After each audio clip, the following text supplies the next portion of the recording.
मैं सुरेश कुमार मिठावा, सहायकाचार्य राजनीति विज्ञान। आज हमारा मुख्य टॉपिक होगा राष्ट्रवाद बीए पार्ट द्वितीय। भारत में राष्ट्रवाद। भारत में प्राचीन काल से ही राष्ट्रवाद का स्वरूप दिखाई देता है, लेकिन हम जब वर्तमान की बात करते हैं तो जब भारत में 16वीं शताब्दी भारत एक सोने की चिड़िया कहलाता था, एक स्वर्ण प्रभावशाली था, लेकिन 16वीं शताब्दी के अंत में ब्रिटिश कंपनी, जिसका नाम ईस्ट इंडिया कंपनी, ब्रिटेन की महारानी एलिजाबेथ ने एक कंपनी का निर्माण किया जिसे ईस्ट इंडिया कंपनी के नाम से जानते हैं। इस कंपनी को भारत में व्यापार करने के लिए भेजा। 31 दिसंबर 1600 ईस्वी को भारत में ईस्ट इंडिया कंपनी की स्थापना हुई। कंपनी का प्रारंभिक उद्देश्य भारत में व्यापार करना था।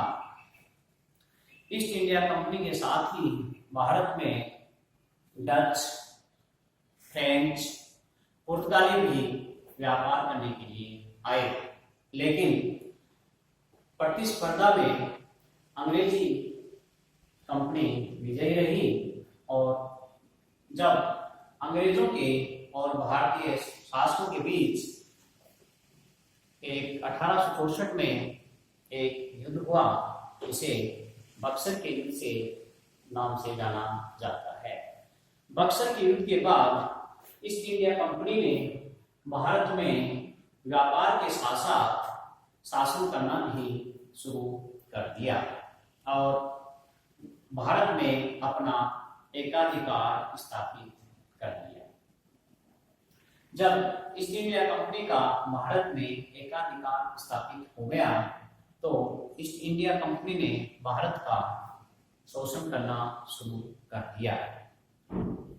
ईस्ट इंडिया कंपनी में ही एक लॉर्ड डलहौजी, जिन्होंने हड़प नीति अपनाई और राजाओं के शासन को छीन लिया, हस्तक्षेप करना शुरू कर दिया। इसके साथ साथ जनता का भी शोषण किया गया तथा भारतीय सैनिकों के साथ भी भेदभाव किया गया। भारतीय सैनिकों को अपने हथियारों को साफ करने के लिए सूअर एवं गाय की चर्बी का प्रयोग किया जाता था। इसलिए ईस्ट इंडिया कंपनी के खिलाफ भारतीय लोगों में, भारतीय शासकों में, भारतीय सेना में भी असंतोष की भावना पैदा हो गई और यही असंतोष की भावना ने 1857 में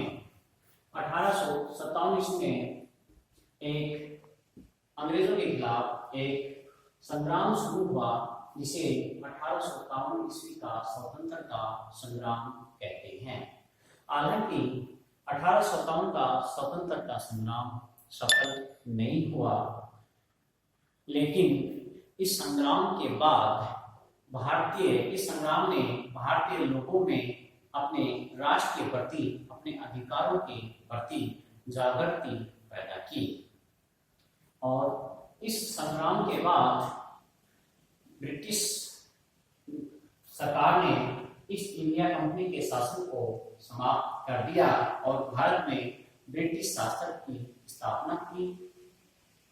इसी के क्रम में जब अंग्रेजों का अत्याचार बढ़ता गया तो भारतीय लोगों ने अंग्रेजों के खिलाफ एक जागृति आई। ये योग है कि भारतीय लोगों में पुनर्जागरण का उदय हुआ और भारत के प्रबुद्ध लोगों ने भारतीय जनता में जागृति की अलग जगाई। धार्मिक एवं सामाजिक पुनर्निर्माण। राजा राम मोहन राय को राष्ट्रवाद का अग्रदूत या जनक भी कहा जाता है।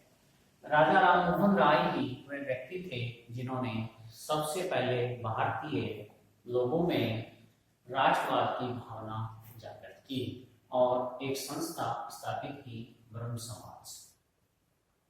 दूसरी गणना करते हम आर्य समाज की स्थापना स्वामी दयानंद सरस्वती ने की और उन्हें उपदेश दिया, वेदों की ओर लौटो, कि हमें जागृत किया, हमारी पुरानी संस्कृति या हमारा पुराना जो वर्चस्व था उसको जगाने का काम किया। इसी क्रम में रामकृष्ण मिशन की स्थापना की गई स्वामी विवेकानंद के द्वारा। उठो जगो, जब तक लक्ष्य प्राप्त न हो जाए आगे बढ़ते रहो का संदेश दिया। इसी क्रम में थियोसॉफिकल सोसाइटी की स्थापना की। श्रीमती एनी बेसेंट तथा रूसी महिला मैडम ब्लेवेट्स्की तथा कर्नल अल्कोट, ये अमेरिका का, तीनों ने मिलकर मद्रास के अडियार नामक जगह पर थियोसॉफिकल सोसाइटी की स्थापना की। इस संस्था का मुख्य उद्देश्य भारतीय लोगों में राष्ट्रवाद की भावना का अलग जगाना था। Thank you.